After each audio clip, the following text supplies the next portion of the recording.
우선 등장인물부터 좀 정리를 해볼게요. 이게 등장인물들이 너무 많아서 복잡하다고 하시더라고요. 네. 일단 IDS 홀딩스 사기 주범입니다. 네, 이 사람은 다 이제 아실 거고요.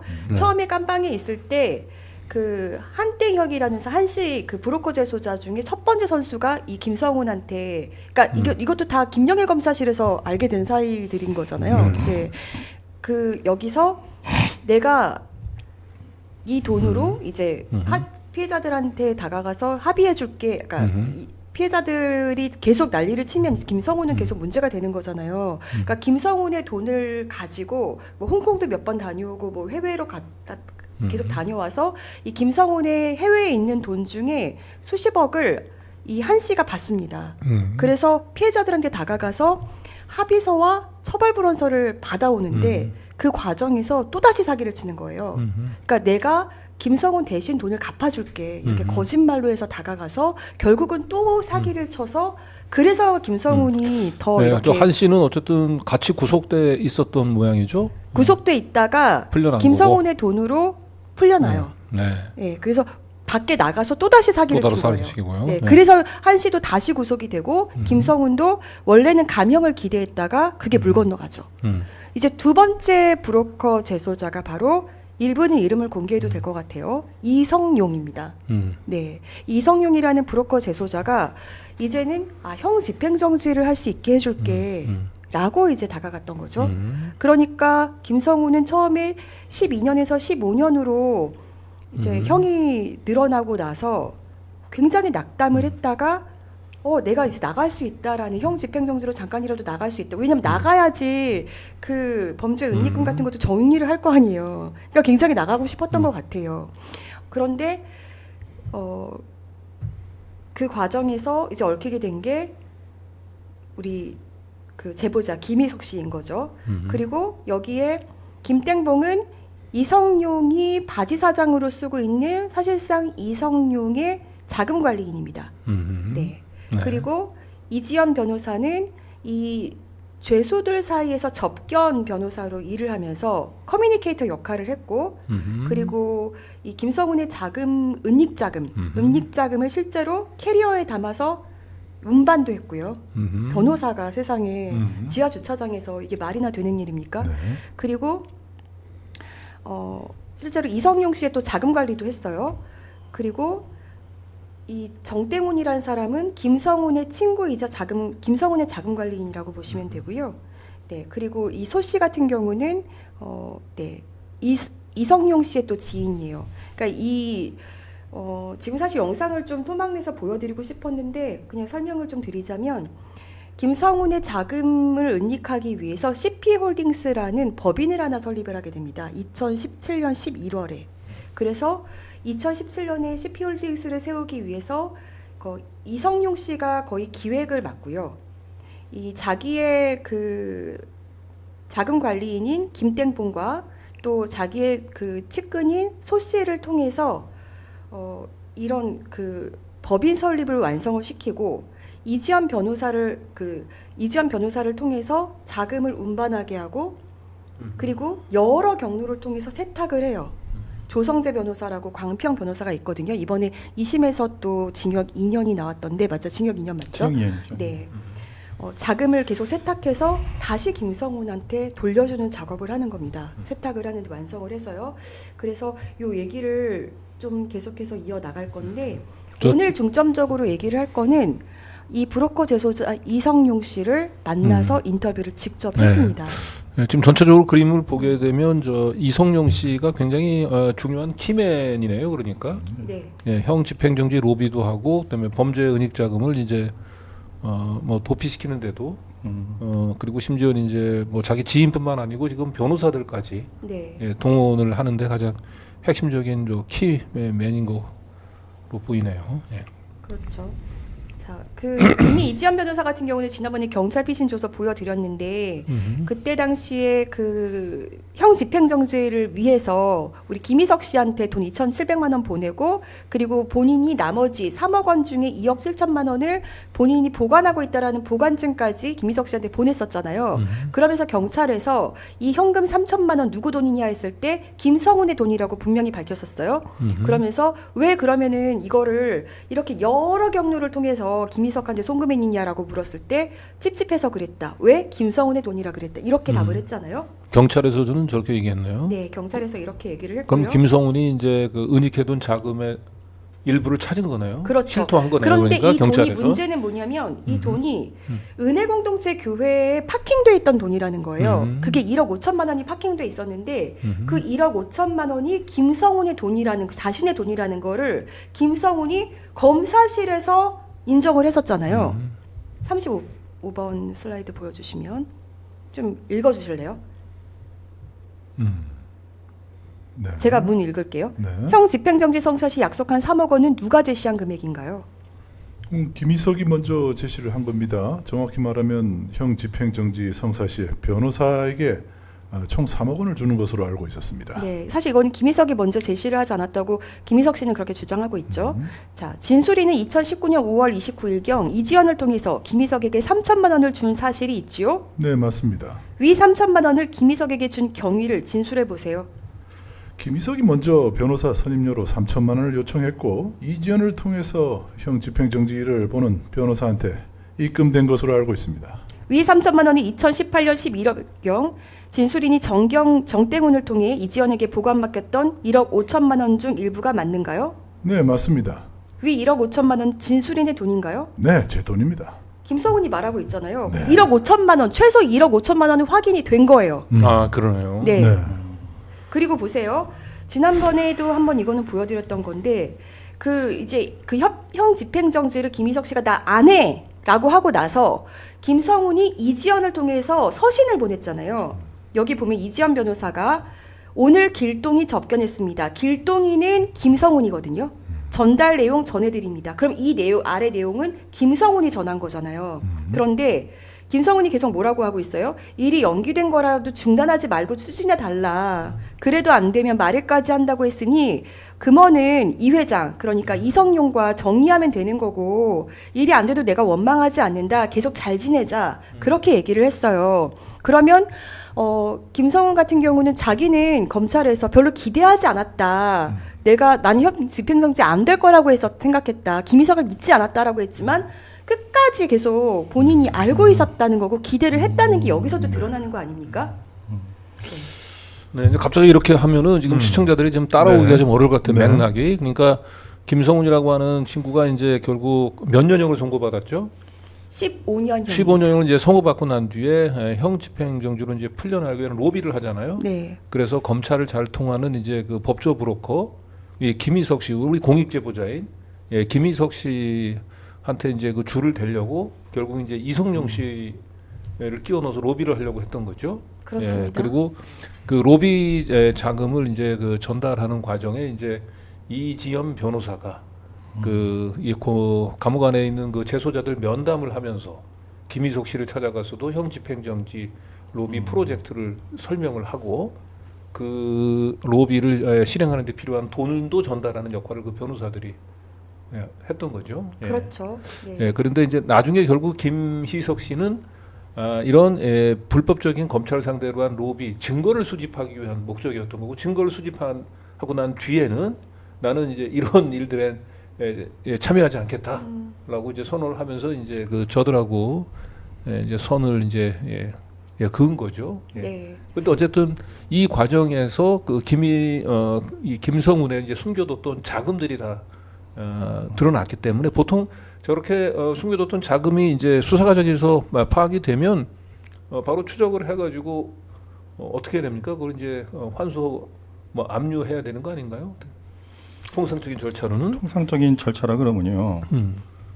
일단은 범죄의 수익 은닉으로 네. 직권 인지해서 조사를 해야 되겠죠. 네. 그래서 범죄의 수익 은닉이나 범죄의 수익 수수로 다 그 기소를 하고 다 처벌을 받게 해야 되는 겁니다, 원래요. 근데 네.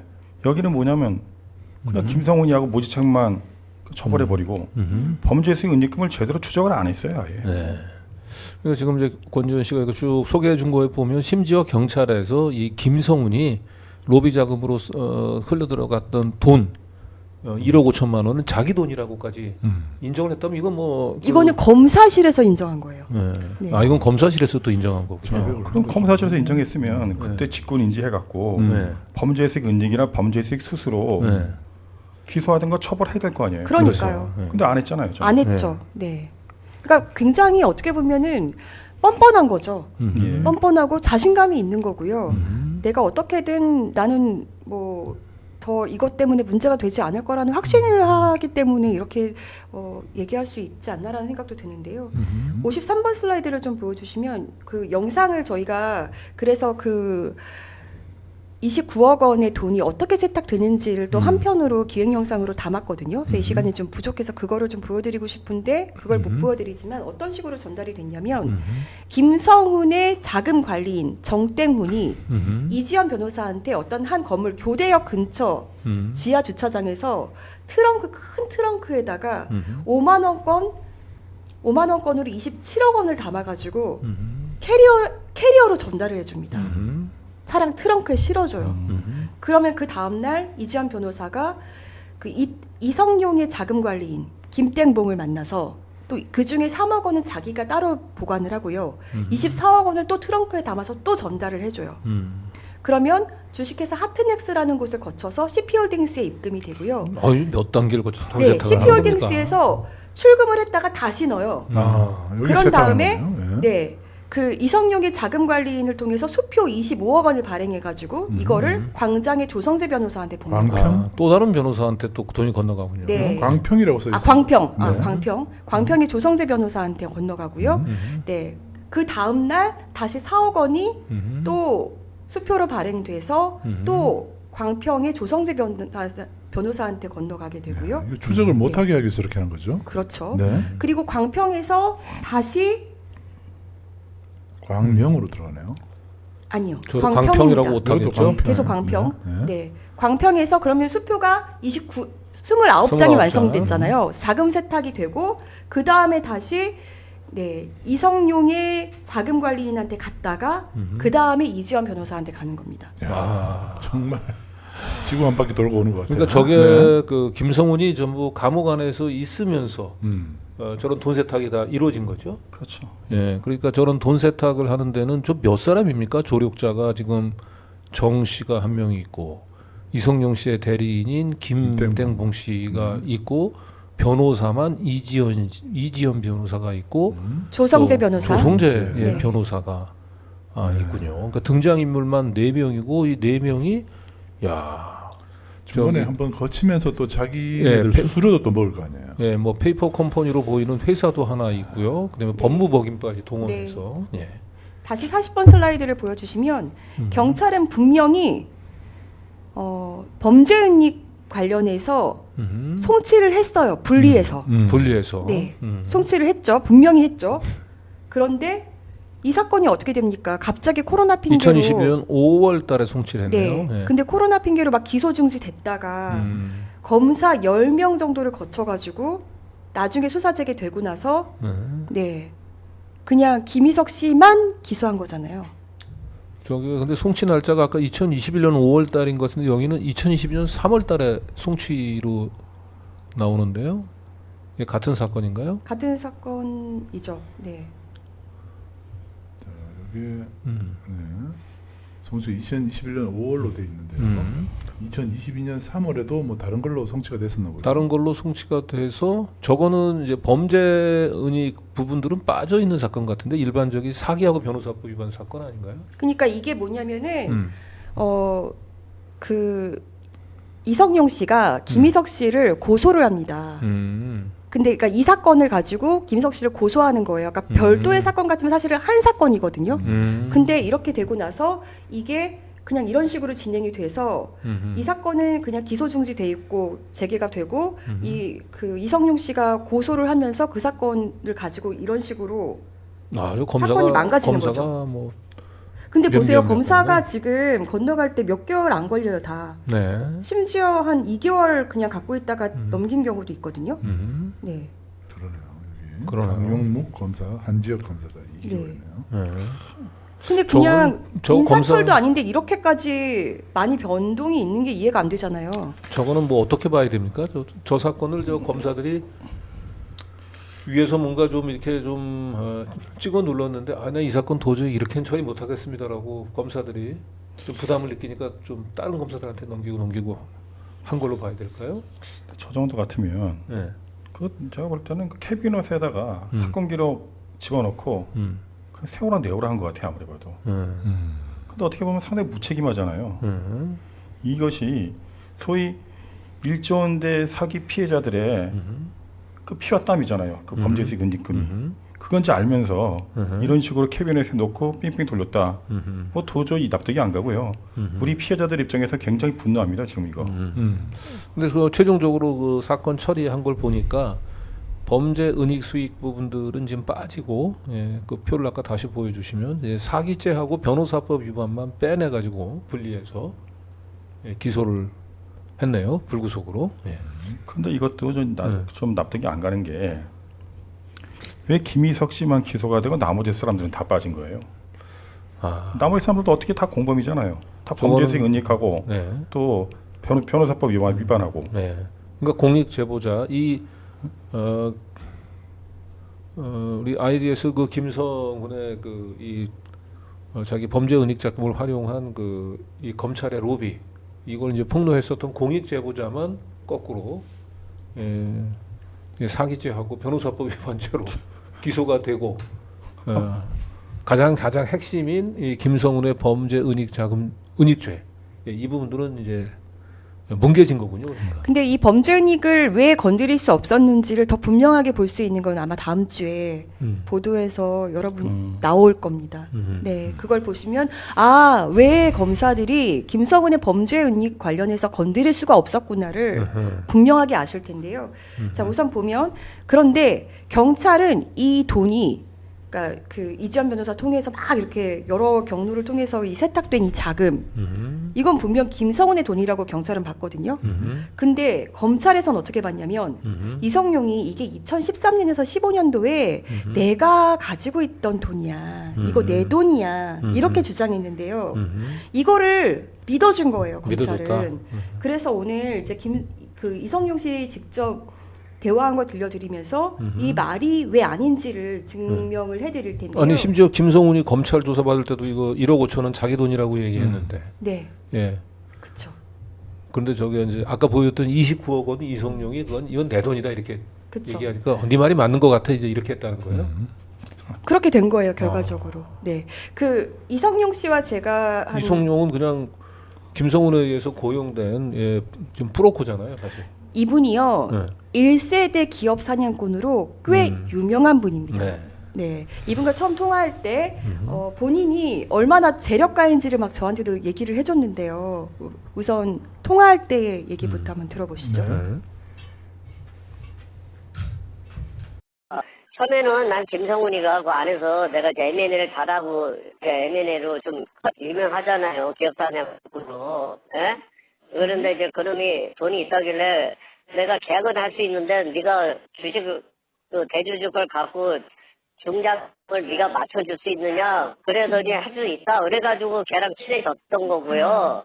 그래서 돈이 계약금 있는 거를 보여달라 해서 갖다 보여준 것 뿐이고 돌려받았고. 예? 그다음에 그 조성재는 내 변호사가 아니고 그 김성문 쪽 변호사고요. 예? 근데 그때 당시에 돈의 흐름이 그거는요 범죄수익 간수부하고 네네. 저기 중앙지검에서 다 조사했어요. 한 3, 4년간 계좌 추적까지요. 그래서 제가 돈을 어디서 나왔는 것까지 다 입증했어요. 네네. 아우 그거 놓고 그럼 따지려면 그때 당시에 설립할 때 돈은 그럼 선생님 돈이었던 거예요? 내가 돈이 그때 내가 정확히 26억이 있었어요. 네. 30억을 김 변호사한테 맡겨놨는데 네. 그것이 이제 변호사비 쓰고 해서 26억이 있는 상태였어요. 제가. 그게 내 돈이란 걸 입증 다 시켰고요. 네. 예? 검찰에서도 무혐의 다 떨었잖아요, 제가요. 그럼 대한은박지는 어떻게, 제가 들어갈 때 대한은박지하고 상장사가 몇 개가 있었는데 그걸 어떻게 만들었습니까? 대한민국 박제에 1년 발제 장비 1,000억이에요. 본인이 굉장히 이제 재산가인 것처럼 얘기하잖아요. 그래서 이제 대한은박지 내가 회장이었다. 근데요, 이 대한은박지 사건을 쓰면은 딱 이성용 씨 기사가 엄청 나옵니다. 회사 돈 횡령, 기업 사냥꾼, 이성용 씨 징역 4년. 1심에서 징역 4년 나왔고 항소심에서 5년 나왔는데요. 구형은 7년이었고 여기 보시면 이 씨는 수백억 원대 주가 조작 혐의 등으로 실형을 받고 복역하다 2006년 11월 형 집행정지로 석방된 뒤 자본 없이 사채 등을 빌려 상장 회사들을 인수해 회사 돈 수백억 원을 횡령한 혐의 등으로 기소됐다. 네. 앞서 이 씨는 1998년 1천억 원대의 위장 수출 사기극을 벌인 혐의로 징역 7년형을 선고받아 복역하다 건강상 이유로 2000년 2차례에 걸쳐 형 집행정지로 풀려났다. 그러나 형 집행정지 기간에 저지른 수백억 원대 주가 조작 혐의로 추가 기소돼 2년형을 별도로 선고받았다. 정리해드리자면 이분이 1998년도부터 있던 회사마다 다 문제가 발생하는 거예요. 그래서 교도소에 들어갔다 나갔다 하면서 총 22년을 사셨는데요. 그 중에 그 김성훈이 이제 면회할 때 지인한테 얘기했던 거 보면 그런 대목이 있거든요. 내가 그 형한테 형 집행정지 방법을 배우고 있어. 그 형은 6번이나 나갔다 왔대. 이렇게 얘기하는데 그때 그게 이성용이고요. 형 집행정지로 나갈 때마다 자꾸만 이렇게 또 주가 조작을 저질러가지고 또 문제가 됐던 거예요. 네, 우선 일단 중요한 거는 지금 이제 26억 원의 돈이 이제 김성훈 돈이냐 아니면은 이제 우리 흔히 이제 김성훈의 로비를 실행한 브로커 네. 이성용의 돈이냐라고 얘기하는 건데 이성용은 이제 최종적으로는 저것은 내 돈이다. 네. 예, CP 홀딩스라고 하는 이제 회사를 이제 만들 때 자기가 가지고 있었던 일종의 시드머니다 이제 이렇게 이제 주장을 하고 있는 거죠. 그렇죠. 예, 그런데 좀 기사를 보면은 이성용이라고 하는 사람은 자기 자본이 없이 네. 저 외부에서 사채를 빌려가지고 이런 전력이 계속 있었던 사람이다라는 거를 좀 보여주는 기사고요. 그러니까 지금 보면은 뭐 실질은 사실 이제 김성훈이 뭐 검찰 등에 이제 그 로비를 하기 위해서 이제 이성용에게 26억을 전달을 하면서 이제 그 돈 세탁을 했고 돈 세탁하는데 이제 그 사용된 회사가 CP 홀딩스. 네. 그래서 이제 전주는 사실은 김성훈으로 보이고 김성훈 본인도 또 검찰 조사 받을 때 그 중에 일부 돈, 그 1억 5천이 26억 중에 하나인가? 그건 별도인가요? 별도 같습니다. 별도 같은데 어쨌든 본인 돈이라고까지도 얘기를 했잖아요. 그러면 예, 그러면 검찰 입장에서는 저 26억 원, 저 이성용은 저 내 돈이다라고 얘기했으니까 저 돈이 어디서 나온 돈인지 자금 출처는 소명이 됐나요? 본인은 소명했다고 얘기하는데 이성용이요? 이성용이 지금 자기가 아까 얘기하잖아요. 26억이 내 돈이고 이 돈이 어디서 했고 이거 하는 거 다 입증이 됐다고 지금 큰 소리 지금 치고 있잖아요. 지금. 별로 되진 않은 것 같은데요. 근데 이게 말이 안 되는 게요. 처음에 27억 원이 이지연 변호사한테 갔을 때 그 출처가 정땡훈이었거든요. 네. 정땡훈이는 김성훈의 자금 관리인입니다. 만약에 그게 자기 돈이라 그러면 바로 처음부터 김대봉이 가지고 있으면 되지. 왜 정땡훈이 이지연을 통해서 김대봉한테 줍니까? 그러니까요. 그러네요. 좀 말이 안 되잖아요, 이거. 네. 네. 아까 이성용 씨는 저 김땡봉 씨는 그냥 자기의 자금 관리인이다 이렇게 얘기를 했잖아요. 예, 그러면 바로 네. 김땡봉한테 주면 되는 주면 거지. 되는 왜 거죠. 정경훈을 통해서 김땡봉한테 가냐고요. 그런데 그 정땡훈은 김성훈의 예. 또 자금 관리인이었다는 네. 거죠. 예.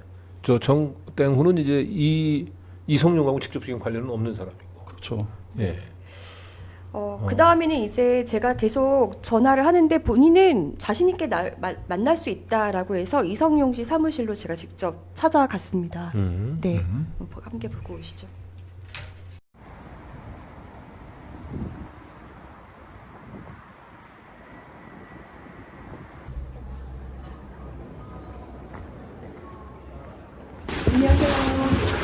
앉으세요.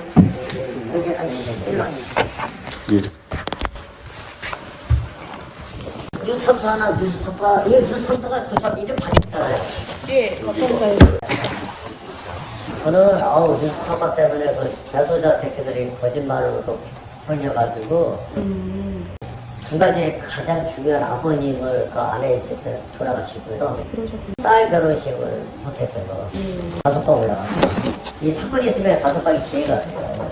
오늘 이제 배짱을 좀 쿨하게 뭐 관계자님 하시고 하니까 뭐 제가 뭐 할 수 아는 말을 있는 대로 말씀드리고 뭐 또 잘못될 수도 있는 거 아니겠어요. 그런 거. 오늘 시간 내주셔서 네, 근데 시간 많이는 못 내니까 왜 이렇게 계속 이 저가 미팅을 많이 있어 회사가 여러 개 12시 1시 시간이 있는데 그래서 내가 약속 못했는데 오늘 일단 내드린 거예요. 네, 말씀하시죠. 네네. 한 30분씩 정도 하시잖아요. 네. 아 우선 저희 녹음 좀 해도 괜찮으시죠? 안 됩니다. 녹음 내용 있어요. 그 피의자도 아니, 제가 다 기억을 못하니까. 그거는 저거 안 하고 오늘은 앞에 피의자 정도만 저거 하고 그다음에 그래도 권 기자님 이렇게 열정적으로 하셨기 때문에 제가 만나고 연락하고 뭐 저가 하고 잘못 기억하면 안 되잖아요. 아 그런 건 아니고 그냥 오늘 대화 정도 하시면 되죠. 제가 뭐 피자도 아닌데 그걸 녹음을 갖다 들이대시고 하니까 일단 보는 거리 뭐 취재 그 포인트가 뭐예요? 저 전화를 말씀하실 때 그 재소자들이 네. 김상훈 회장이 돈을 뜯어내기 위해서 왜곡한 거라고 말씀하셨잖아요. 저는 그렇게 알고 있어요. 그러면 그거의 중심에서 선생님이 함께 해주셨던 거 아니에요? 없어요. 없으세요? 네, 그런 거는 다 검찰 조사도 했고 네. 다 팔고 그런 걸 다 설명해 드리려고 뭐 저 말만 믿으라는 건 아니고 근데 선생님께서 그 김성훈 사장님한테 보낸 메모나 이런 거 보면 중심적으로 해서 그 법인 설립도 하시고 거기 이지영 변호사를 그러니까 제 말을 오늘 다 한쪽만 조석재 해도 변호사랑도 같이 이렇게 해서 검토하게 하고 다 이렇게 선생님께서 판을 짜셨던데. 그러니까 제 말을 저희한테 다 들어보시고 그러면 또 왜곡되는 것도 있을 수도 있고 저는 이 건으로 해서 이제 치가 떨려요. 제가 말했지만 이게 경찰청에서 애들이 뉴스타파에다 주고 기자를 줘가지고 이게 사실 청탁 수사를 한 거거든요. 애들이. 그래서 내가 수사였다고요? 아니 그 개놈들이 이게 이제 김유석이하고 뭐더라? 성모식이 있어요. 성 애들이 이렇게 해서 한 건데 그래서 내가 이 내용을 잘 알기 때문에 그걸 한번 들어보시고 뭐 기자님 또 취재하는 기자님이 또 지시를 알 수 있는 거니까 또 내가 아는 범위도 한 개 난 안에 있었던 거니까 그래서 내가 오늘은 말씀을 드려서 그걸 정도 하고 그냥 필요하다면 또 나는 언제든지 만나 드릴게요. 그래서 정확히 내가 해드리고 오늘은 인사겸해서 근데 전체적인 프레임만 오늘 제가 설명해 드리면 저도 상장사 저 4개 갖고 바빠요. 제가 보다시피. 좀 놀랐던 게요. 여의도의 그 쌍둥이 건물 굉장히 좀 고층이었는데 한강뷰가 굉장히 예쁘게 보이는 굉장히 넓은 사무실이더라고요. 네. 상장서를 4개나 가지고 있다고 얘기를 하네요. 예, 네. 무자본 M&A 선수 같은데. 네. 그러니까 저런 큰 회사 저런 호화 빌딩에서 네. 4개 상장사를 운영하는데 저 자금은 뭐 일단 보면 김성훈의 은닉해둔 1조 원대 자금 중에 일부가 자금원으로 일단은 뭐 의심은 되네요. 일심이 되죠. 근데 본인은 이제 아니라고 하고 있고요. 근데 본인이 계속 그 돈은 자기 돈이라고 했잖아요. 네. 그러면서 이제 주장하는 얘기를 계속 이어갔습니다. 그때 30억이 다 선생님 돈이었다는 말씀. 다 내 돈이죠. 근데 이지영 변호사는 왜 진술할 때 그건 정보로 보도 받았고 그거는 김성훈의 지시를 통해서 자기가 받은 거고. 근데 그건 밝혀진 게 뭐냐면 돈을 이제 김동 사장이 뭐되더라 고속도로 휴게소에서 돈을 줬어요. 고속도로에서 이렇게 해서 주고 그 시스템도 하긴 했다고 그러더라고. 정부에 갔다가 이전 변호사한테 갖다 줄 거예요. 그 이전을 그대로 이전은 내 사람도 아니에요. 이전이가 내 사람이 아니면서 이전 그대로 한 거죠. 이전에는 우리는 받아온 거예요. 근데 우리가 이전한테 줄 때는 이전한테 보관증을 받는 게 있어서 그걸 본인도 생각을 못하다가 써준 걸 한 거예요. 우리가 돈 갖다 주면서 보관증 이전한테 받았어요. 돈을 왜 여기저기 돌려가지고. 아니 그럼 다 생각해보세요. 김정은이가 돈 세탁할 데 없어서 재소자한테 세탁합니까? 재소자는 기자님도 빠 있는 놈한테 주면 다 뜯기는데 100%? 그래서 광평의 조성재 변호사가 어쨌든 그 세탁하는 거를. 아니요. 그게 아니라 우리가 이제 그 대사 안 돼서 끝났어요.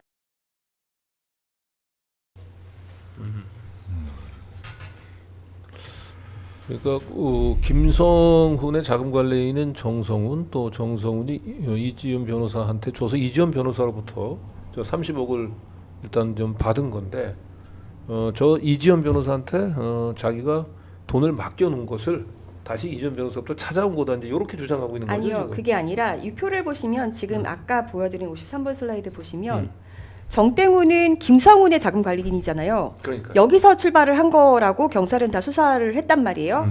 근데 지금 이성용은 뭐라 그러냐면 이 정땡훈한테 앞서서 자기의 자금관리인인 김땡봉이 만남의 광장에서 먼저 돈을 준 거다. 자기 돈이다라고 하는 거예요. 이지연한테 줬다는 건가요? 그것도 그래 돈을? 아니 김땡봉한테 김땡봉이 정땡훈, 정땡훈이 이지연 이렇게 간 거다라고 주장을 그렇게 하는 준 거예요. 거다. 네. 그러면 이렇게 돌려서 그럼 또 왜 김땡봉이 받습니까? 그 자기가 자기한테 올 건데 이거 너무 이상한 거 아니에요? 이 주장은? 그 주장이군요. 그냥 검찰은 어떻게 이걸 믿어주죠? 근데 이제 저 그 주장을 이제 나름대로 뒷받침하기 위해서 이제 이지연 변호사가 작성했다는 보관증 같은 거를 제시를 했던 모양이죠, 그러니까. 네, 보관증은 여기 있습니다. 네. 네. 왜냐하면 이지연 변호사한테서는 이 보관증을 받아야 됐겠죠. 네.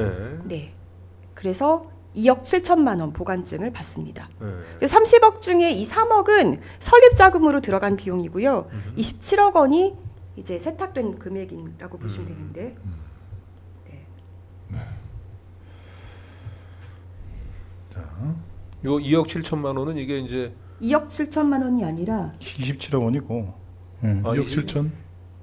2억 7천만 원. 2억 7천만 원인가? 아, 2억 죄송합니다. 이거 7천. 제가 잘못 예. 가져왔네요. 2억 날짜가 7천. 언제죠? 네. 날짜가 밑으로 가면 19년 5월 30일. 2019년이잖아요. 그러니까 이거는 지금 2억 7천만 원은 저기 그 제가 보관 보면은 이거 로비 자금 아니었어요? 네, 맞습니다. 이거 제가 좀 잘못 가져왔네요. 죄송합니다. 네. 네.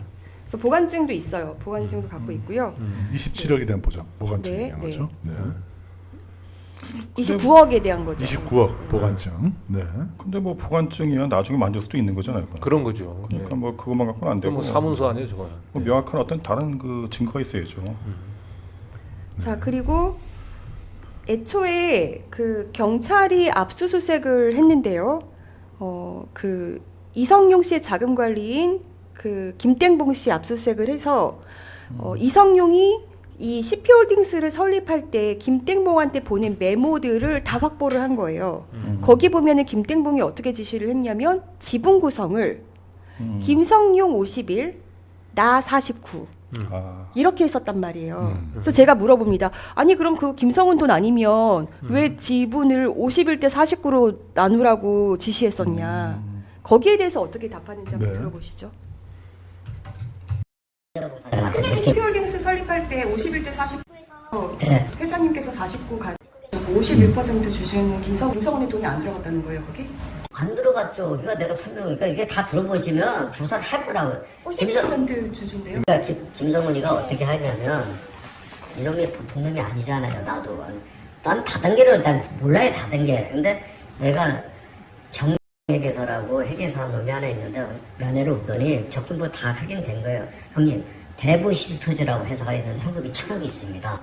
근데 주식값이 400억인데 이거 괜찮지 않습니까? 형님 이제 나올 때 준비도 하셔야 되죠.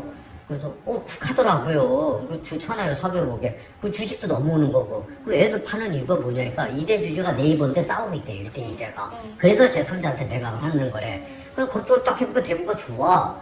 그래서 나는 그때 한 30억인데 그때 돈이 한 26, 7억 있었어요. 제가.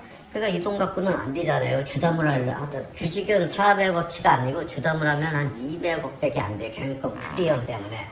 그래서 야, 그 절반은 주고 절반은 안 된다는 거야. 그래서 그런 찰나에 그때 이제 김성훈이 막 맞다 왕래가 있어가지고 야 성훈아 이런 게 있는데 한 번 더 생각해야 돼. 나는 안 할 줄 알았는데 제가 좀 생각 좀 해볼게 했더니 하겠다는 거야. 근데 형님 돈 얼마 되냐? 계약금은 내가 낼게.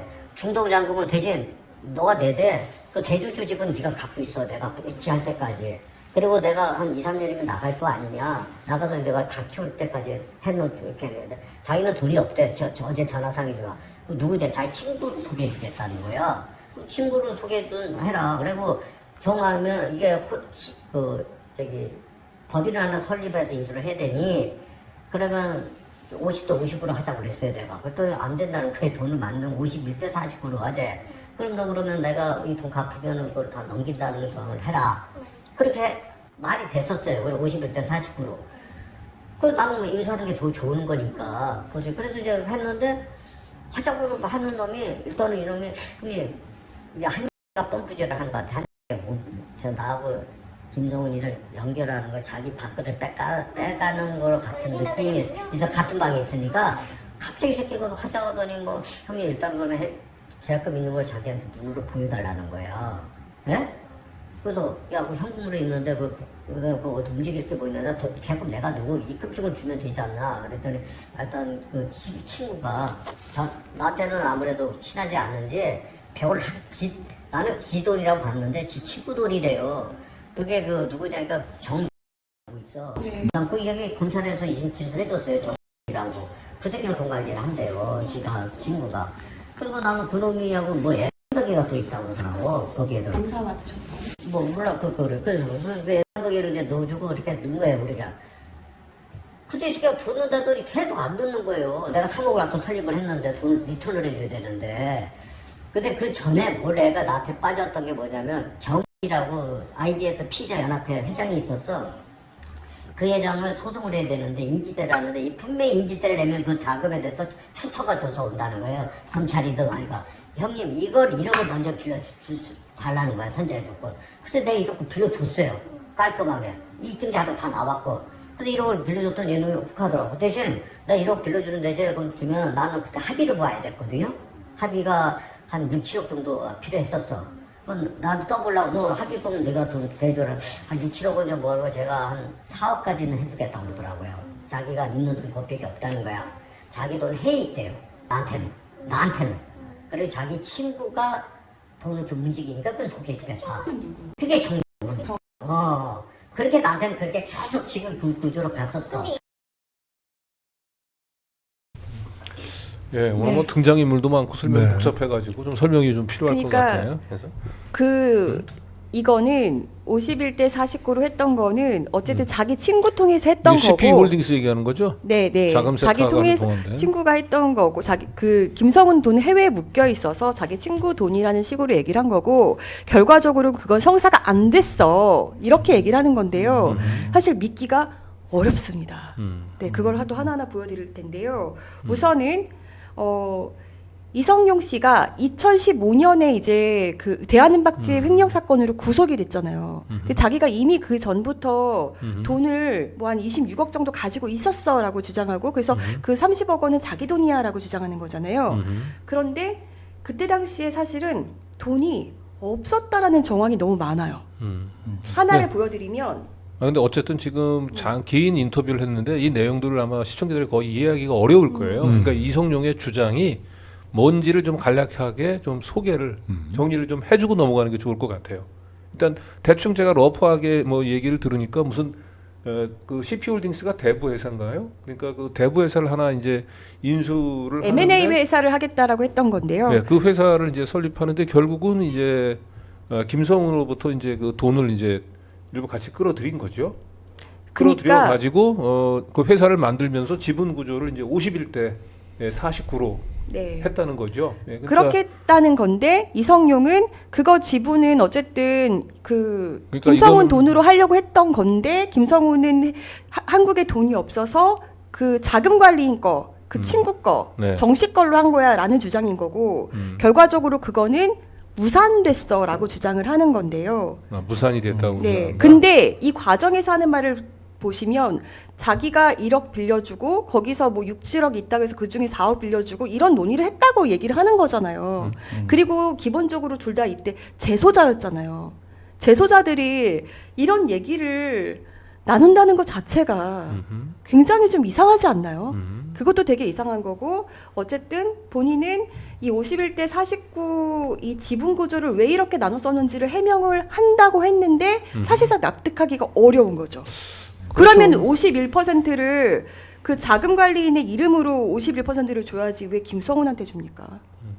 근데 어쨌든 뭐 우리가 어떤 회사를 만들 때 51%의 그 주주라고 한다면 그 돈을 실제로 대는 사람이 51%의 지분을 갖는 게 맞는 거죠. 상식적으로 생각했을 때. 그래서 일단 본인은 가지고 저 설명 자체는 좀 이해하기는 좀 상식적인 좀 이야기는 좀 어렵고요. 이야기가 어렵죠. 납득하기가 어려운 얘기들을 저렇게 장황하게. 그래서 저분이 이렇게 얘기를 굉장히 장황하게 해서 흐름을 놓치게 하는 신기한 재주를 가지셨다. 네. 이런 생각은 들고요.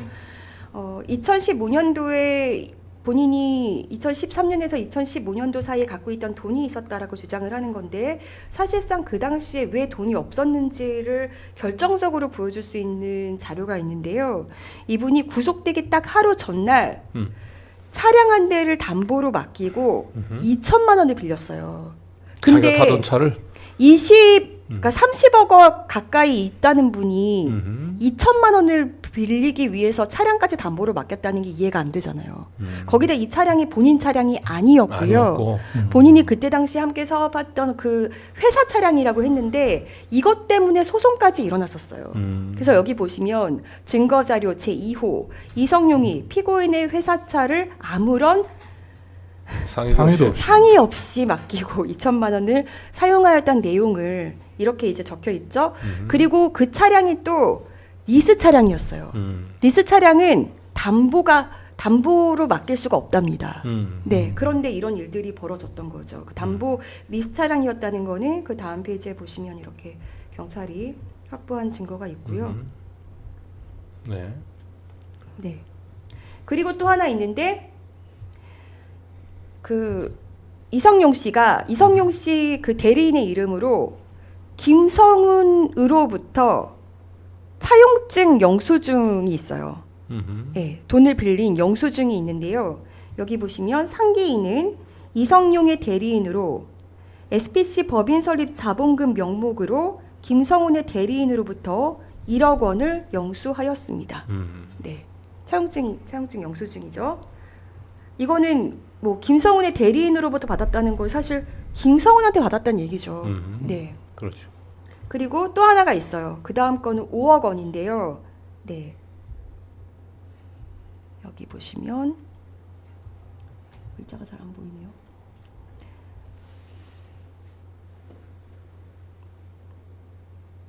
네, 그래서 차용증. 네, 2017년 9월 10일 2억 원, 그 다음에 또 3억 원 해서 5억 원을 빌린 차용증이거든요. 밑에 보시면 2017년 11월 15일 차용인 이성용, 김성훈, 귀하. 그리고 여기에 대한 영수증도 있죠. 그러니까 이거는 이성용 씨가 그 자기 피해자들 합의금 때문에 아마 빌렸던 걸로 알고 있어요. 네. 그래서 이성용 씨가 자기 피해자의 합의금으로. 네. 그래서 어쨌든 이렇게 지금 영수증 그리고 차용증으로 확인되는 것만도 6억 원이 있는 거잖아요. 네. 네. 그런데 이거에 대해서 물어봤어요. 이성용 씨한테 이거 기억하냐? 근데 계속 기억하지 못하겠다. 그리고 본인이 오히려 김성훈한테 1억 원이 있는 걸 돈이 있다는 걸 증명하기 위해서 1억 원을 빌려줬었다고 했잖아요.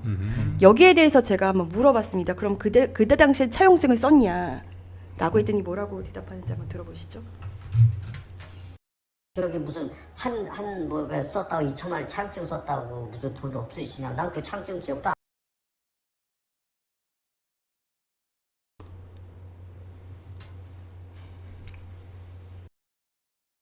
어, 1억 그때 빌려주시면 내가 먼저 돈 빌려줬죠. 네? 차용증을 쓰셨어요. 아, 내가 돈 나는 누굴 크게 돈 빌려주고도 돈 이렇게 쓰고 그러지 않고 안에서 써서 뭐 하겠어요. 입금증이 있으면 되는데. 그래서 입금증 우리가 갖다 주고 받아서 이지연 변호사 시켜서 다 돈을 처리를 했어.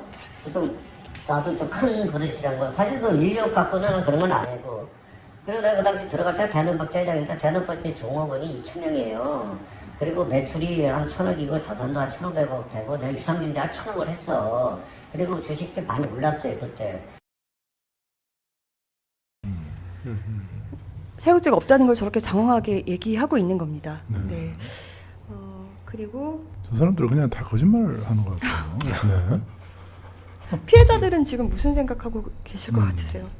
피해자들은요 그걸 보고 굉장히 분노할 것 같아요. 그리고 저렇게 증거가 있는데 뻔뻔스럽게 거짓말한다는 것 자체가 양심이 있는지 참 진짜 의심스럽습니다. 진짜 그 이성용 씨 우리 피해자들 절대 가만히 있지 않을 겁니다. 어쨌든 지금까지 좀 얘기를 정리하자면 그 김성훈의 돈을 세탁하는 데 필요한 CP 홀딩스를 이성용 씨가 이제 자기가 설립을 했다는 거고 설립하는 데 들어갔던 돈 26억 원은 이제 자기 돈이라고 이제 주장을 하는 건데 저 설립할 당시에 이성용 씨는 남의 차 리스 차량을 담보로 2천만 원을 이렇게 빌릴 만큼 굉장히 궁박한 사람이었고 또 이 김성훈 쪽으로부터 돈을 6억이나 네. 이제 빌렸고 그 중에 1억은 회사 자본 설립금 3억 자본 설립금 중에 일부인가 보죠, 그죠? 예, 그러니까 어쨌든 2천만 원이 없어가지고 그 리스차를 담보로 해서 돈을 빌릴 정도에 있었던 사람 그리고 일방적으로 돈이 필요하면 김성훈으로부터 그 돈을 차용해 왔던 사람이 그 CP홀딩스를 설립을 할 때 들어갔던 한 26억 원의 돈이 자기 돈이다라고 얘기하는 것은 일단 설득력은 없어 보입니다. 네, 네. 그렇죠. 자, 그리고 이걸 또 보시면 그 이제 이성용의 자금 관리인 김땡봉 사장 이 사람이 경찰에서 3번 조사를 받았던데요. 3번 조사를 받고 검찰에 가서도 또 조사를 받았었는데 네. 경찰에서 처음 조사 받을 때 사실 이때가 가장 손 안 탄 때잖아요. 그렇죠. 그렇죠. 네. 이때 뭐라고 얘기했냐면 2020년 6월 10일이었는데요. 이 사람은 이성용의 자금 대리인입니다. 네. 김땡봉 씨는. 그러니까 그 이성용 씨는 나의 자금 대리인한테 내가 돈을 맡겨놨었다라고 그래서 그 CP홀딩스 설립은 내 돈으로 한 거야라고 주장하고 있는데 그때 당시에 자금 관리인은 뭐라고 얘기했냐? 제가 또 물어볼게요. 한번 네 역할 한 분이 맡아주시면 좋겠습니다. 김성훈의 대리인과 추가로 거래를 한 적이 있나요? 2017년 11월경 한 번 더 수표로 1억 원인가 2억 원을 받은 적이 있는 것 같은데 받아가지고 CP홀딩스라는 법인을 설립하기 위해 설립자금으로 받았습니다. 당시 이성용 회장이 CP홀딩스를 설립하자고 했었거든요. 제가 알기로는 당시 이성용이 김성훈으로부터 돈을 꽤 많이 가져왔었어요.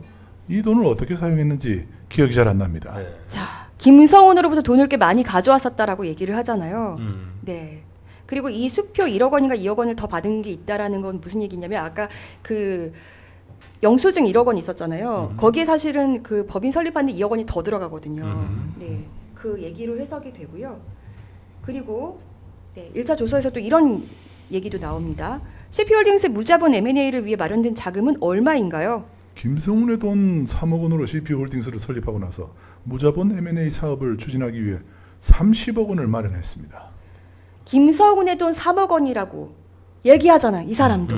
네. 그래서 30억 원은 누가 마련한 돈인가요? 그건 모르겠습니다. 이성용 회장님이 알고 있을 것입니다.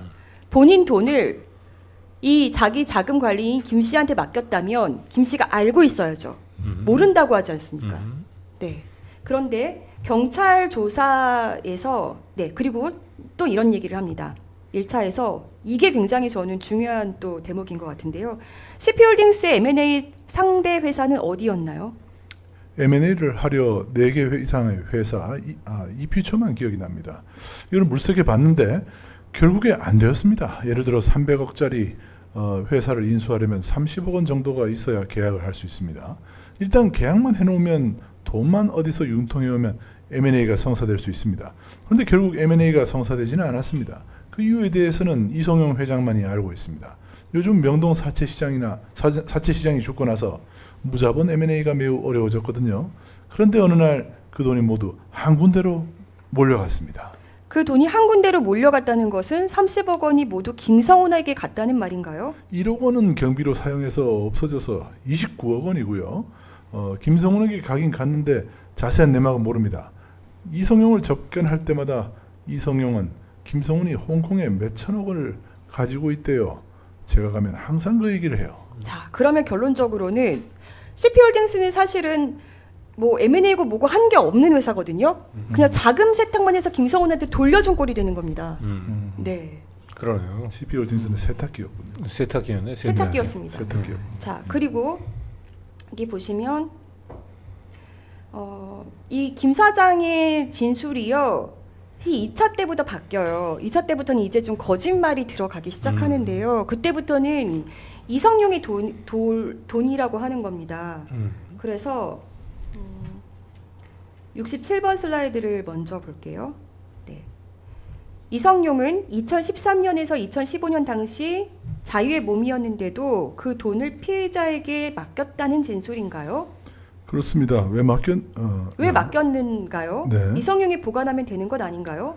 믿음으로 그랬습니다. 그냥 받은 겁니다. 웃기지 않나요? 네. 그 큰 돈을 주는데 왜 주는지 전혀 몰랐다는 진술인가요? 그렇습니다. 네. 이거는 이제 1회 조사 때 하고 달리 좀 뭔가 거짓말을 하고 있군요. 네, 그렇죠. 믿음으로 그랬습니다. 믿음으로.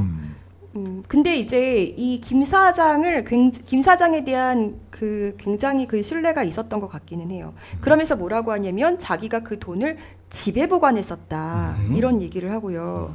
네, 집안 어디에 보관했냐? 그거는 내가 얘기하고 싶지 않다. 왜 얘기를 못하냐라고 하니까 내 프라이버시니까요. 네, 이렇게 얘기를 합니다. 네. 그리고 그러니까 경찰은요 이거에 대해서 사실 좀 믿기가 어렵잖아요. 경찰은 집요하게 꼬치꼬치 물어봐요. 어떻게 꼬치꼬치 물어봤냐면 그 당시에 이성용은 합의할 돈도 없을 정도로 경제적으로 형편이 어렵다고 네가 말하지 않았었냐 라면서 경찰은 굉장히 집요하게 얘기를 합니다. 그리고 나서 3차 조서 때는 네, 66페이지 보시면 그때 이제 다시 한번 경찰이 바로 잡아요. 보면 이지연에게 현금 29억 원이 아닌 27억 원을 전달한 것으로 확인되는데 어떻게 된 건가요? 솔직히 저는 제가 보관하고 있던 30억 원을 이지연 변호사에게 준 것으로 하기로 했는데 이지연 변호사가 여기에 출석해서 누구에게 돈을 받았다고 하는 바람에 제가 거짓말을 한 것이 들통나서 저도 화가 납니다. 이지연 변호사가 사실대로 진술한 것에 대해 피해자가 화날 이유는 무엇인가요? 일을 복잡하게 만든 것에 대해 화가 난 겁니다. 저는 이인표 변호사에게 이지연 변호사에게 30억 원을 준 것으로 하겠다고 했는데 이지연 변호사가 출석하여 조사를 받으면서 갑을 먹었는지 사실대로 이야기한 것이 화가 났던 것입니다. 본인들이 입을 맞추려고 했다라는 거 사실은 얘기를 한 거죠. 그러네요. 그리고 69페이지 보겠습니다. CP 통장 개설되면 현금으로 30억 줄 것이냐 땡땡땡에게 연락해서 통장 입금 업무 준비하실 것이라는 지시사항이 사실이라면 그러니까 이성용이 그 메모장에 메모를 통해서 그렇게 전달을 했었거든요. 이게 사실이라면 피해자가 30억 원을 집에서 보관해오던 게 아니라 누군가에게 받은 것이 되기 때문에 피해자가 거짓으로 진술하고 있는 것 아니야? 라고 경찰이 물은 거예요. 그랬더니 아닙니다. 30억 원은 제가 집에서 보관하고 있던 게 맞아요.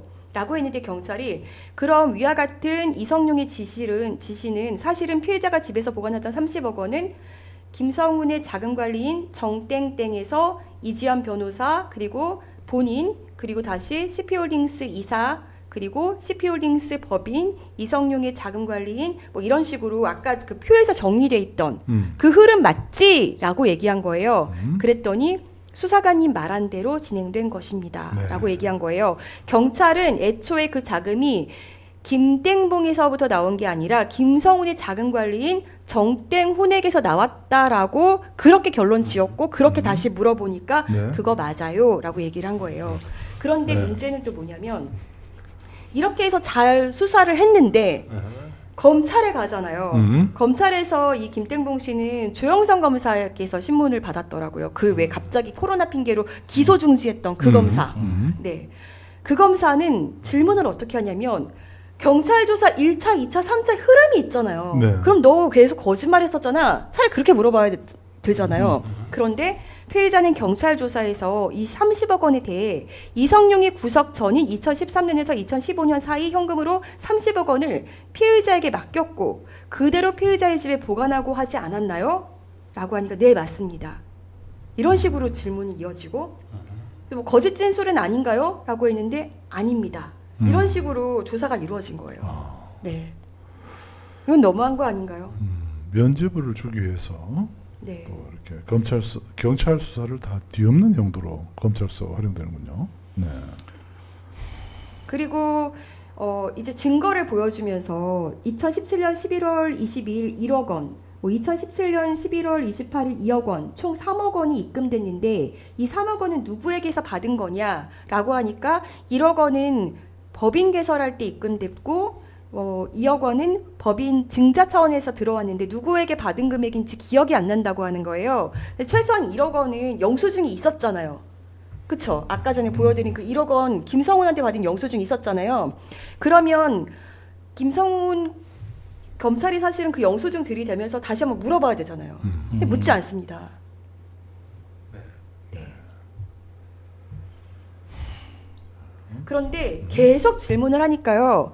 이성영 씨가 어떤 얘기를 하냐면 자기가 아직 김성훈으로부터 7억 8천만 원을 못 받았다라고 얘기하는 거예요.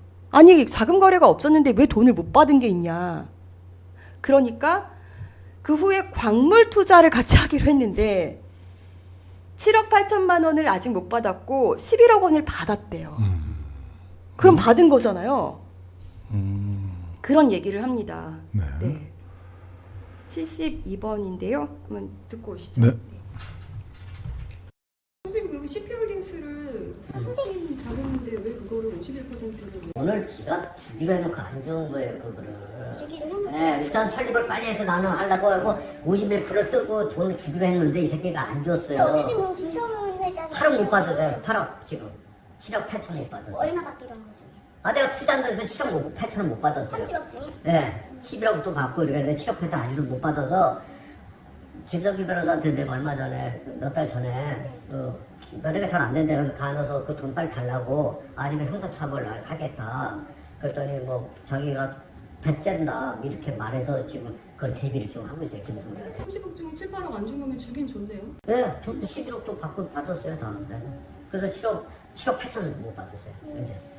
8억은 어떤 명목의 돈인가요? 제가 투자를 한 20억을 했다가 돈을 10년 받았고 7, 8억인데 그때 언제 하신 거예요?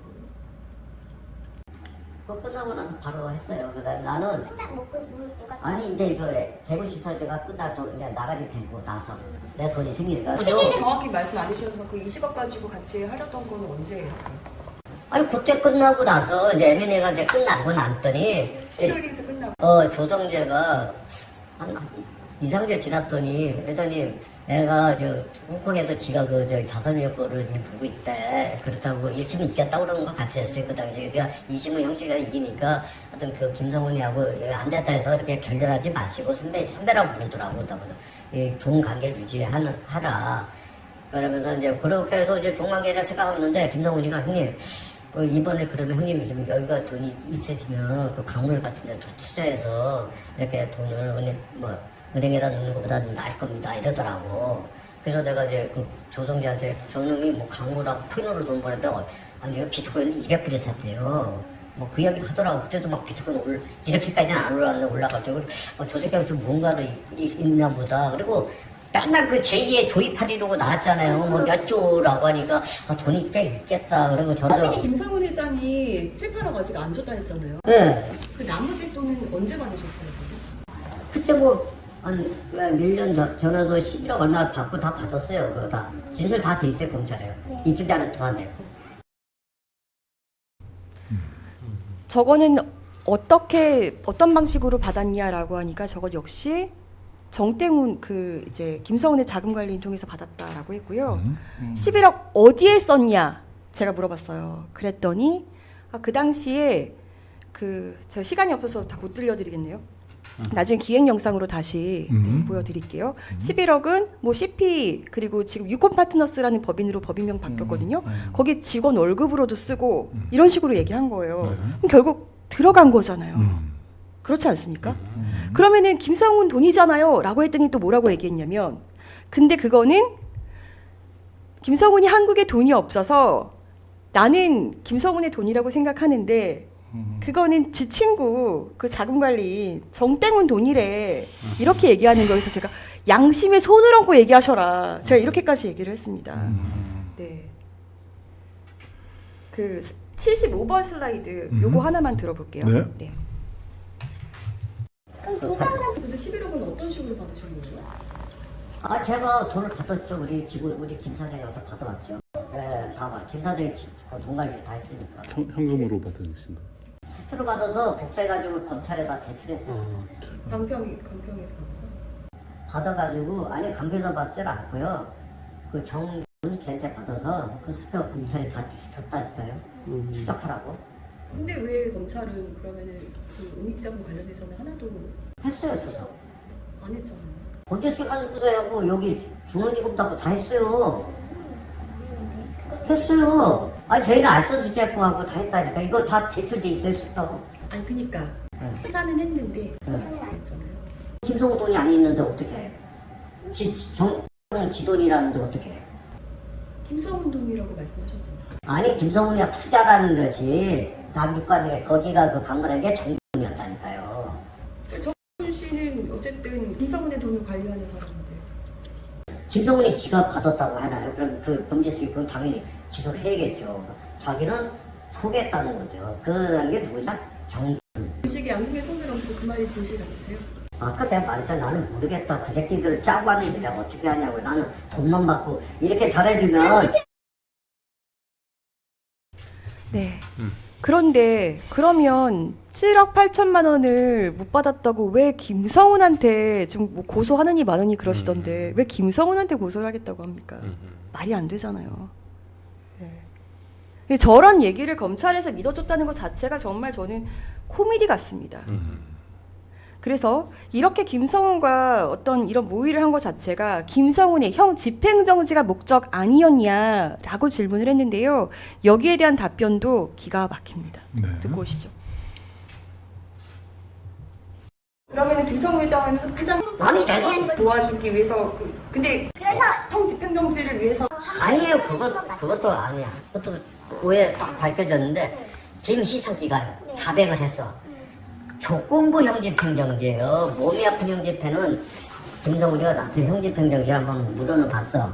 그래서 너는 절대 안 된다 그랬어요. 형집행 새끼야. 일반인들도 어려운데 너같이 가백의 피의자들이 가만히 두겠느냐. 힘도 꾸지 마라 이렇게 했어요. 이거 본인이 진술했고. 돈은 갔잖아요. 근데 안 갔어요. 돈 본인이 김성훈 회장이 3천만 원 아예 그거는 이승 때문에 돈 줬대요. 이승 때문에.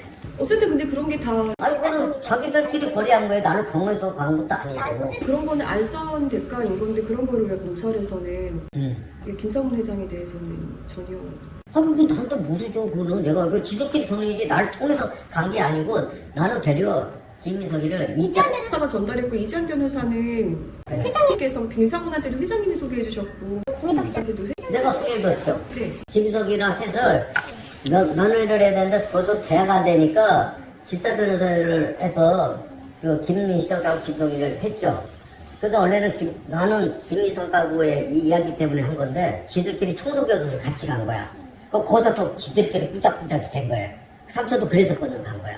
그게 항상 이지한 변호사가 접견을 회장님이랑 저기 김성훈 씨 계속 순차적으로 접견하다가 2018년 5월 26일부터 김희석 씨까지 해가지고 3인을 계속 순차 접견했던데 그거는 선고주사 그렇게 했다가 나는 공주로 먼저 갔어요. 그 선생님께서는 그럼 김희석 씨한테 왜 형 체면 챙겨달라 살려달라 그건 뭐 검찰 조사서 라고 그렇게 편지를 아니 이 새끼가 나중에는 조건부 형집행을 한다고 해서 나는 야 김석이가 다른 건 아닌데 이거는 거짓말 칠 사람이 아니다. 그리고 돈도 나가서 주는 거 아니냐. 이거는 그러니까 내가 걔한테 근데 형 그거 애는 믿질 않는데 그래서 내가 그거를 갖다가 야 이거라도 내가 마무리 해놔야지. 내가 애가 만약에 지 필요한 게 자기는 한두 달 정도만 나왔으면 좋겠다는 거예요. 정리 좀 하고 들어가겠다는 갑자기 들어왔대요. 원래 그 경찰에서 이거 영장을 안 치기로 했었대요. 수사 협조해주면. 그래서 조건부 형집행만 어디로 가서 서로 연결을 해준 것 뿐이야. 했어요. 조건부 모고 간에 어쨌든 조건부 형집행. 나가게 되면 돈 주겠다 뭐 이런 거잖아. 그렇죠. 그거. 그래서 이제 나갈 꿈을 꾸시 저는 조건부야. 그리고 얘가 우리 또 믿은 게 이지연이가 또 이지연 때문에 믿었는데 진짜 대검에서 전화가 온대요. 대검을 갔었고 이지연이가. 그러니까 우리는 이거 진짜 실하다. 네? 형 보안만 유지하라고 편지 그렇게 왔어. 내가 이 새끼 혹시 몰라서 한 얘기했잖아요. 그러다 형님 저 김석이 형님 돈 해주지 마요. 했잖아. 그래 저 새끼 뒤통수지. 그래서 저놈이 편지를 내가 편지 안 했으면 나 큰일 날 뻔했어요. 그걸 딱 안 버리고 있었어. 그래서 내가 딱 와서 딱 편지 줬어요. 그래서 이게 편지가 아주 결정타가 된 거예요. 조건부 형집행정지로 모의하면은 그거는 죄가 안 돼요. 그건 무슨 형제병이야. 나는 우선 내가 조건부 이걸 했는데 내가 또 거기 자격 다 했으면 처벌받겠다 했어요. 절대 안 된다 뭐 이런 얘기를 하시는 적은 전혀 안 나오고 계속 체면 살려달라 형집은 언제까지 마무리해야 돼? 조건부 형집행정지. 그 기자님은 지금 기자님이 옛날 경찰하고 똑같아. 제가 좀 길게 들어봤지만 조건부형 집행정지는 죄가 안 되는 것처럼 지금 얘기를 하고 있는 거예요. 네. 그리고 편지가 결정타였다라고 하는데 그 편지 지난번 첫 보도에서 보여드렸거든요. 기억나시죠? 거기서 계속 그 이성용 씨가 계속 얘기하잖아요. 자기 형 세면 살려달라. 형 집은 언제까지 마무리하게 해달라. 근데 검찰은 그거를 보면서 이성용의 주장을 믿어줬고, 이랬다는 그러니까 게 지금 종합 정리를 중간 정리를 하면 사기쳐서 어마어마한 돈을 번 다음에 그거를 처벌을 받아야 될 사람들이 검찰이나 이런 변호사들을 활용해서 이 돈으로 네. 그렇죠 로비를 해서 자기들이 빠져나갈 궁리를 하고 있는 그죠 변호사들 법무법인들이 동원되고 그런 것들을 지금 보여주고 있는 거죠. 맞습니다. 네. 그래서 지금 이성용 씨가 하고 있는 법인들을 좀 찾아봤는데요. 일단 CP홀딩스는 지금 유콘 파트너스로 이름이 바뀌었잖아요. 이거는 그 이성용 씨의 바디 사장 김 씨가 지분 100%를 차지하고 있습니다. 대표는 이제 신모 씨로 바뀌었지만 여전히 이거는 이제 이성용의 것이라고 봐야 되고 이성용 씨도 자기 거라고 했고요. 그리고 이노파이안이라는 회사가 또 하나 있는데요. 여기는 이성용 씨가 100% 지분을 소유했다가 지난해 9월에 25% 남겨두고 이제 지인들한테 넘겨줬어요. 그런데 이거 왜 이렇게 했냐고 물어보니까 어쨌든 뭐 이런 것 때문에 처벌받은 전력이 있기 때문에 이렇게 하는 게 좋을 것 같아서 근데 사실상 이거 다 자기 거라는 식으로 이제 얘기를 했고요. 이런 법인들을 통해서 뭘 하고 있냐면요.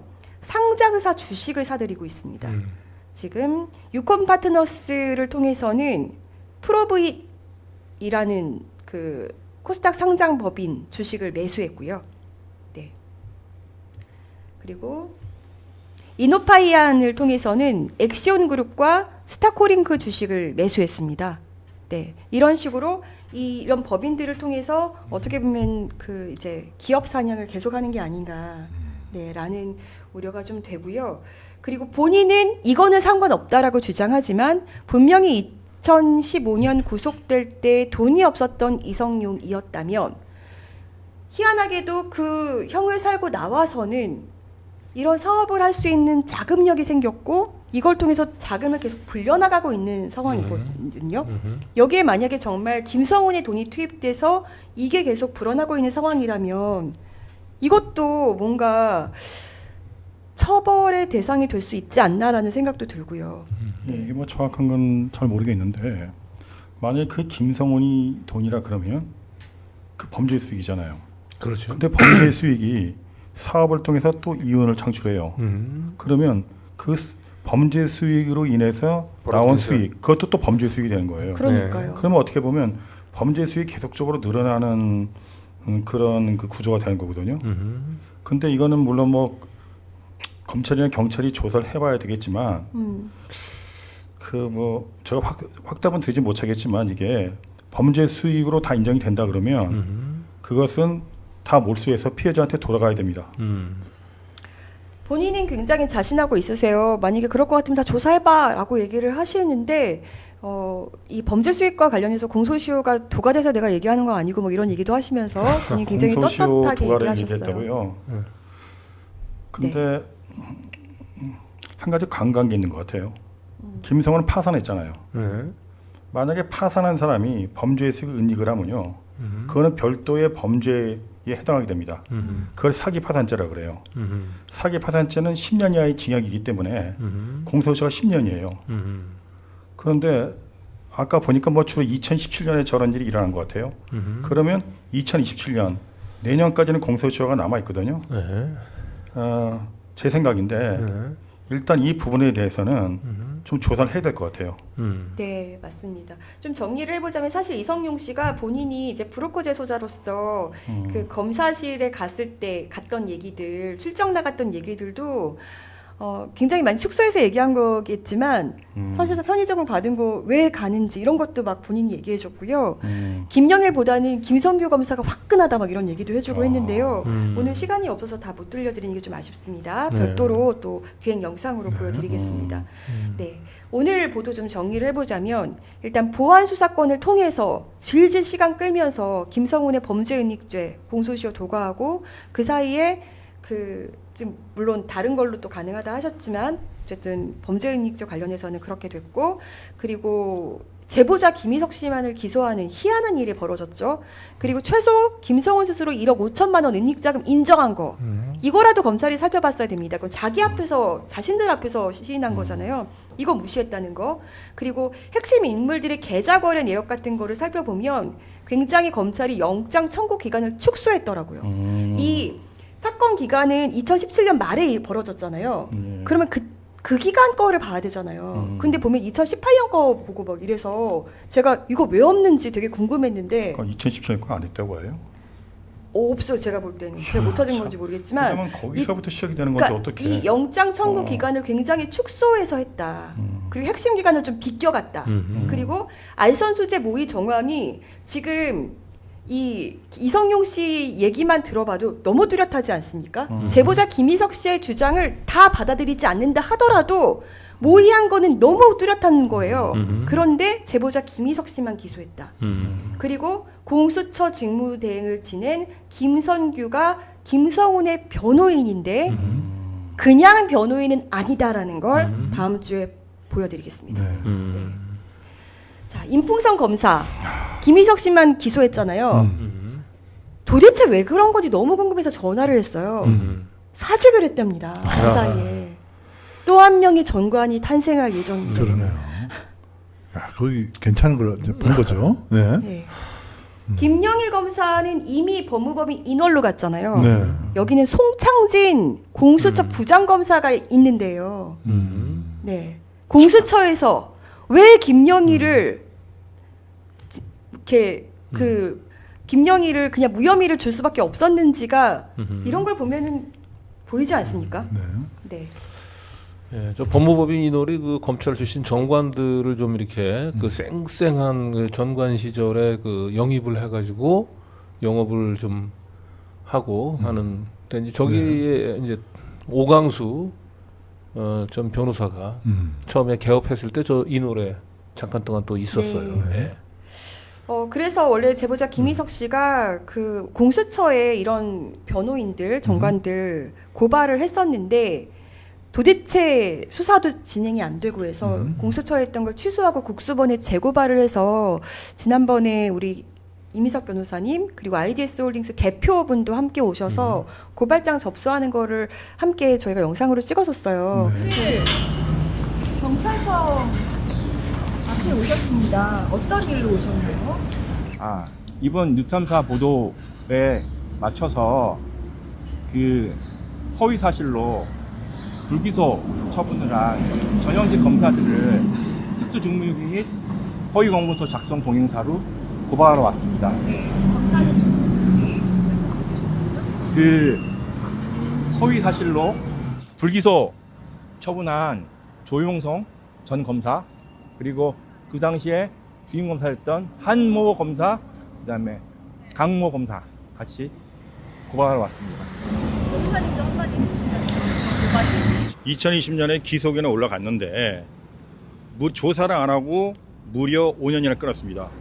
근데 검사가 조사 안 하고 5년이나 끈 바람에 어떤 일이 벌어졌냐면 김성훈 일당의 범죄 수익 수수, 범죄 수익 은닉, 공소시효가 다 지나게 된 겁니다.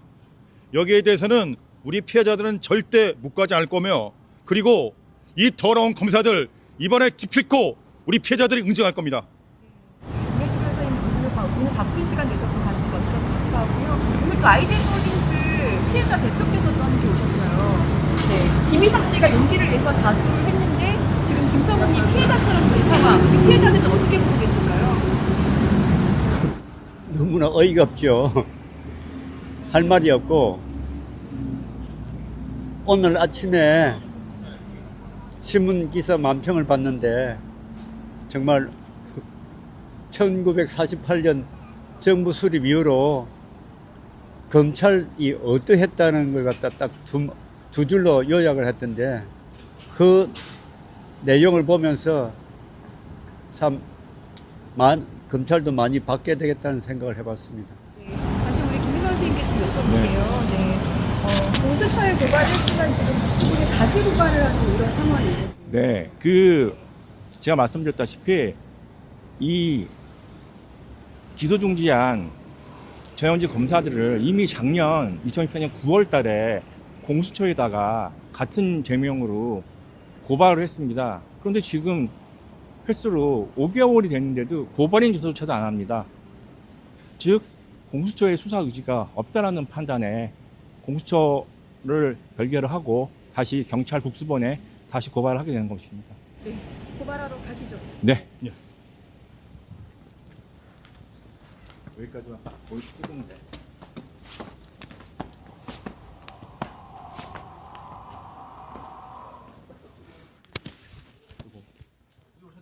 고발을 하러 왔어요. 예, 고발하러 왔어요.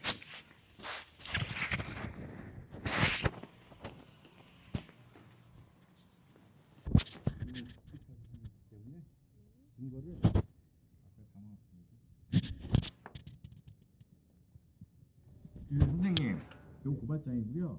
고발장이 첨부한 증거는 USB에 담아서 제출하겠습니다. 고발장은 사진. 네. 예. 이거 접수증.